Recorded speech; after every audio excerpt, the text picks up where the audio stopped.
Technical Sergeant Jeff McClary. I'm a recruiter with the Wyoming Air National Guard. I've been serving nearly 12 years come this August.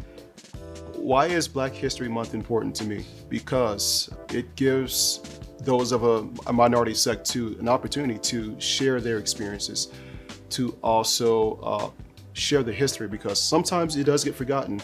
We go along with our day-to-day lives. We just conduct the mission, we do whatever our job entails. But I think it is good to sometimes take a pause, stop and think about where you come from, how far along you've come from that point, and then what the future looks like. As minute as it may seem sometimes, I think it is important because someone is always looking up to you, whether you realize it or not. I actually have a story about that. I was a Air Force cadet at Embry-Riddle Aeronautical University in Daytona Beach. I had absolutely no interest in joining the military prior to that. The only reason why I joined Air Force ROTC at the time is because my track coach, he kind of pressed upon us like, hey, this could kind of help pay for his college along with your track scholarship. I was like, okay. And the university I went to at the time, they happened to have all the branches.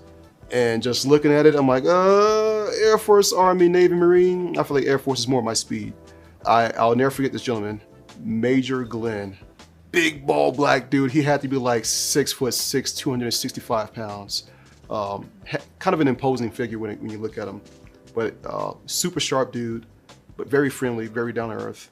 I remember him asking me some questions like, hey, where you from? Like, what's your name? You know, how things going? What brings you here? Going into, I guess, my background, explaining where I came from, he's like, no matter what that place might have been, I know exactly where you come from. Like, you can do this. Because even there at the detachment, there was about 300 cadets in the Air Force ROTC program. Probably less than 5% were of African American descent. It was really cool for him to kind of connect with me that way. And I knew how I grew up. I knew what I seen growing up, some of the bad, some good, but there was a lot of things that were kind of like, that could easily turn your trajectory into a negative path. But him understanding where I came from and kind of just giving me that little tidbit like, hey, you can do this despite what it looked like. I was like, oh man, okay, that's cool. And I think that's where that spark kind of started for me.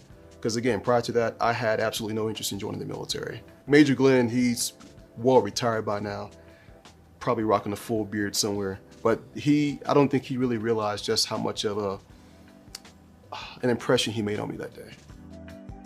If I were to give a message to young African Americans who may be remotely considering the military, I would say, do it. We've come such a long way as a group of people, and we've shown what we're worth, not just to this country, but to the military as well, the value that we bring.